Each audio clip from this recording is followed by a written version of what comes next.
नमो नमः श्रीमात्रे नमः। ओम खं ब्रह्म।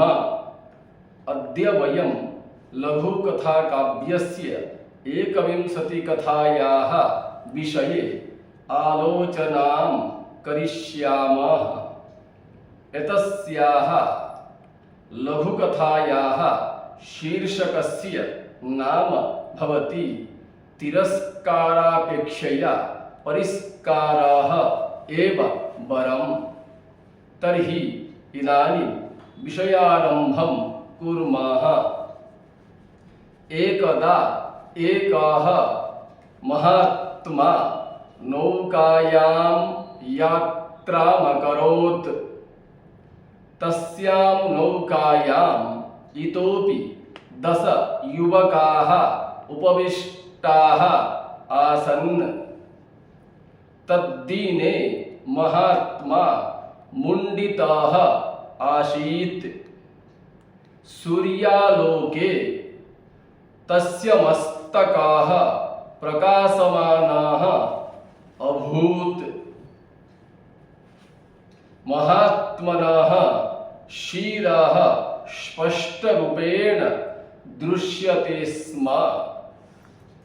तद्दृष्ट्वा तेषु युवकेषु कश्चन अवदत्, अरे महात्मनः मस्तकं पश्यन्तु, सुन्दरः घटः इव प्रतिभाति इति।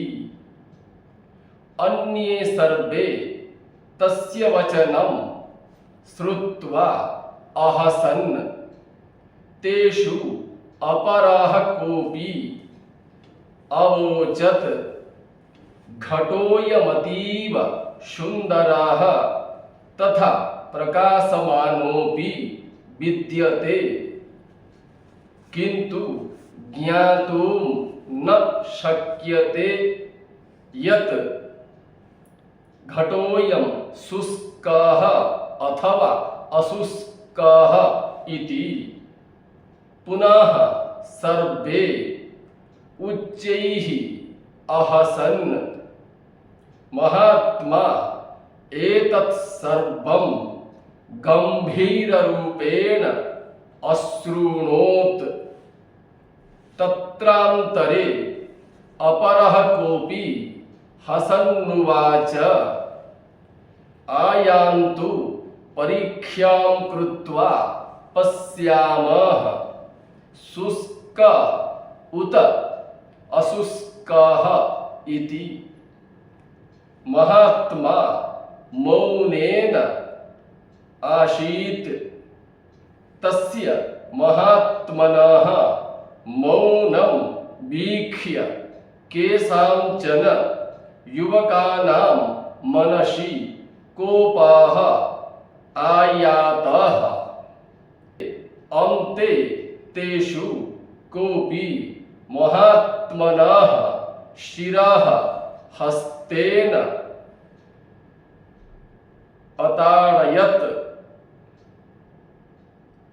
एतद्दृष्ट्वा अन्ये कोपेन महात्मानं ताडितवन्तः। एतेषां दुस्साहसमवलोक्य महात्मा प्रभुं स्मरन् प्रार्थितवान्, भोः दीननाथ, अस्याः परिस्थितेः मां त्रायस्व।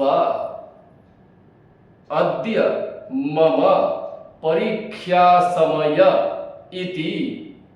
महात्मनः मौनं दृष्ट्वा ते बहुवारं शिरसि अताडयन्, किन्तु महात्मनः मौनं भङ्क्तुं ते न शक्तवन्तः।